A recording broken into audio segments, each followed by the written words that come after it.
Hey everyone, just wanted to do a little voiceover here for the drone footage. I've gotten some concerns in the past recently. Apparently people are getting bored with not having any sound, and I'm not really interested in looking at getting copyright issues taken care of for music, so you get to listen to my lovely voice for a little bit of this to help guide you into it. Um, This is a 1956 Case 300 with a 1950s Case Model 75 combine. It's PTO powered, uh, and we are harvesting buckwheat. Buckwheat is a crop that essentially continuously produces seed. It continuously flowers and produces seed, so you actually have to go through and cut it, swath it into windrows and let it dry before you can go through with a combine with a pickup head and thresh it to get the seed off of it. And that's what we're doing here. My brother came through a few days earlier with an Owatonna swather. The Owatonna was an 8-foot cut, I believe, and the A6, or this is an A6, this is 75, is a 7-foot cut.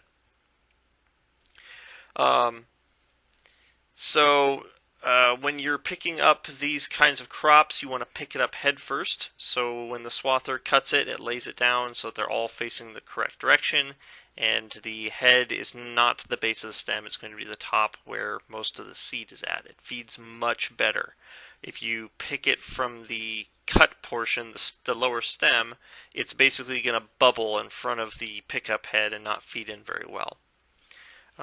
This particular field, it was still a pinch green, but the forecast was calling for rain, so we figured we'd better get to it and get this up off the ground.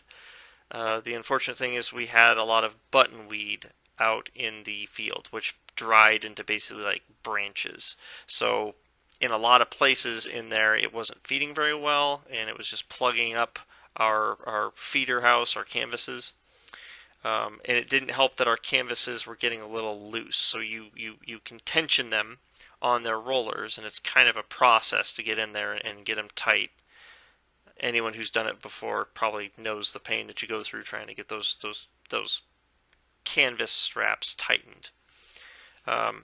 So our canvases were coming a little loose, so once those button weeds got wedged up in there, they'd basically just start slipping on their rollers, and we'd have to stop, power down everything, and dislodge it, and then continue on. Actually, later on, there was a lot of dust, dirt, debris, seed residue that was building up in the very bottom trough of the header there and was actually plugging it. So we had to go back and vacuum that out.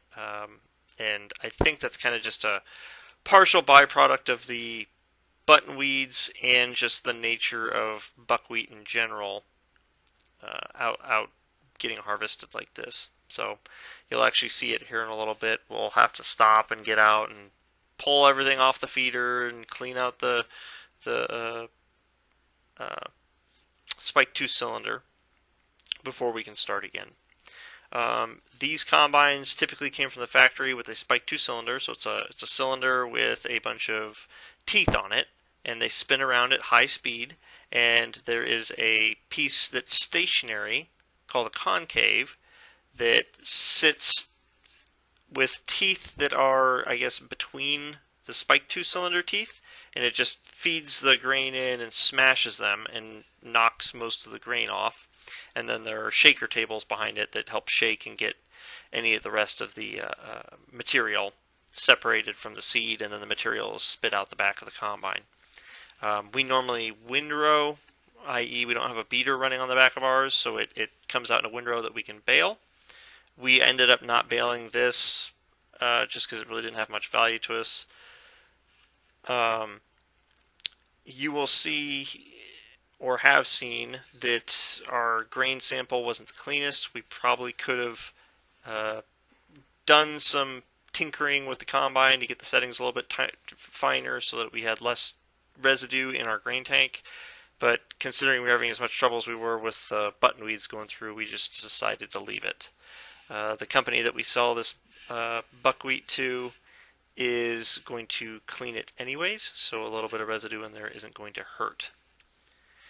Um, when we auger these, when we auger our grain tank out, we actually have little ICB totes that we cut the tops off of, and that's what we put them into.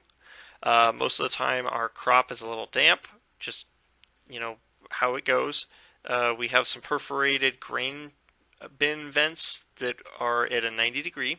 So we put them down in the bottom initially, and then we dump the grain on top of it. And then we turn on our grain bin fans that we put in the top, and it pulls the air out. And it works very well for drying down those small batches of grain.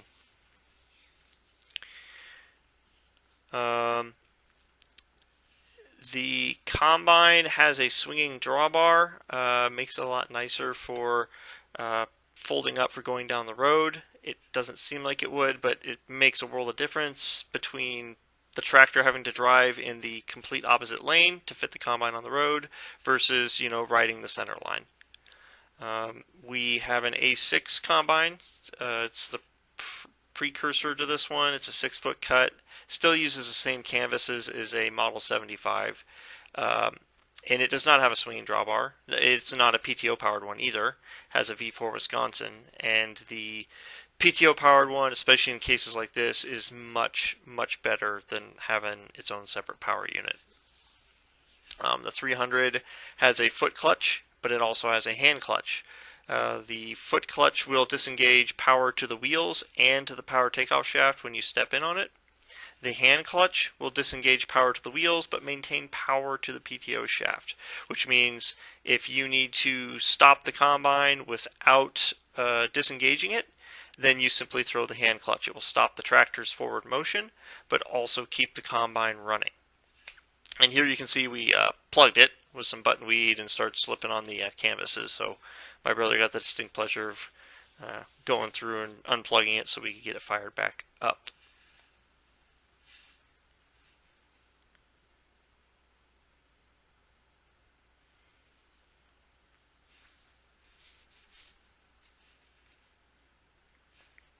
The buckwheat that we grow, along with a lot of the small grains that we do and harvest with this combine, is used for cover cropping. It's not actually used for, things like buckwheat pancakes or anything like that. We've actually never really made our own pancakes with it, though we think about trying sometimes. But yeah, all this goes to just getting reused for cover crop, which these are very good for.